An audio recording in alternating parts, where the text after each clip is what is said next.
तुम्ही विनाकारण चिडचिड करताय का? किंवा अगदी साध्या-साध्या छोट्या कारणांवरून तुम्हाला रडू येतंय का? कधी-कधी आरशात पाहिल्यावर स्वतःचाच राग येतोय आणि तुम्हाला जर वाटत असेल, की हे सगळं फक्त तुमच्या स्वभावामुळे होतंय, तर थांबा. हा तुमचा स्वभाव नाहीये, तर हे तुमचे संप्रेरक म्हणजेच तुमचे हार्मोन्स बोलतायत. आज आपण एका अशा विषयावर बोलणार आहोत, की ज्यावर खूपच कमी लोक बोलतात. ते म्हणजे पी-सी-ओ-डी आणि तुमचं मानसिक आरोग्य. आपल्याला वाटतं, की पी-सी-ओ-डी म्हणजे फक्त वजन वाढणं, पिंपल्स येणं किंवा पिरियड्स वेळेवर न येणं. पण याही पलीकडे एक मोठं युद्ध तुमच्या मनात सुरू असतं. सगळ्यात पहिला विषय ते म्हणजे असं का होतं? तर हार्मोन्सचा खेळ.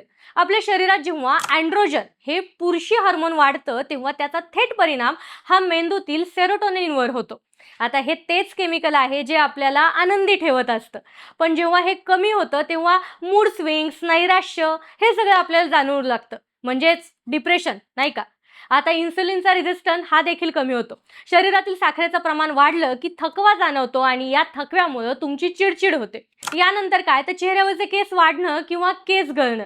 यामुळे अनेक मुलींचा आत्मविश्वास हा कमी होतो, ज्याला आपण बॉडी इमेज इश्यू असं म्हणतो. यामुळे सोशल एन्झायटी वाढते. कल्पना करा की तुम्ही तुमच्या ऑफिसमध्ये किंवा कॉलेजमध्ये आहात आणि कोणाचं तरी साधं बोलणं सुद्धा तुम्हाला मनाला खूप लागतंय, तुम्हाला प्रचंड राग येतोय आणि नंतर तुम्हालाच वाटतंय की मी इतकी का चिडले? हे जे गिल्ट आहे ना किंवा ही जी अपराधीपणाची भावना आहे ना, ही म्हणजे पी-सी-ओ-डी सोबत येणारी सर्वात मोठी मानसिक समस्या आहे. अनेक जणींना रात्री झोप लागत नाही, सतत काहीतरी वाईट घडेल अशी भीती वाटते, एन्झायटी येते आणि आपण विचार करत असतो की मी कमजोर आहे का? पण असं नसतं. खरं तर तुमचं शरीर एका खूप मोठ्या अशा बदलातून जात असतं. मग आता यावर उपाय काय बरं? तर फक्त औषधं घेऊन नाही चालणार आहे. सगळ्यात पहिलं तुम्हाला स्वतःला दोष देणं बंद करावं लागणार आहे. हे मान्य करा की हा एक मेडिकल कंडिशनचा भाग आहे. यात तुमची काही एक चूक नाहीये. त्यानंतर बोलतं व्हा. तुमच्या जवळच्या व्यक्तींशी किंवा डॉक्टरांशी तुमच्या मानसिक स्थितीबद्दल बोला. आज मला बरं वाटत नाहीये असं सांगण्यात काहीच गैर नाहीये किंवा कोणताच कमीपणा नाहीये.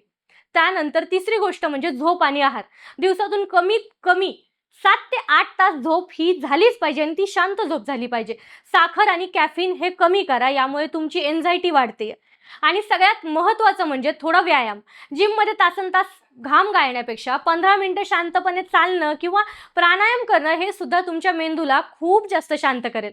लक्षात ठेवा, पी-सी-ओ-डीशी लढणं म्हणजे फक्त वजन कमी करणं नाहीये, तर तुमचं स्वतःवर पुन्हा एकदा प्रेम करणं आहे. जर तुमच्या ओळखीच्या कोणाला हा त्रास असेल तर त्यांना समजून घ्या. त्यांना जज करू नका. हा व्हिडिओ अशा मैत्रिणीपर्यंत शेअर करा जिला या व्हिडिओची आणि या माहितीची सगळ्यात जास्त गरज आहे. आणि अशाच नवनवीन अपडेटसाठी फॉलो करायला विसरू नका.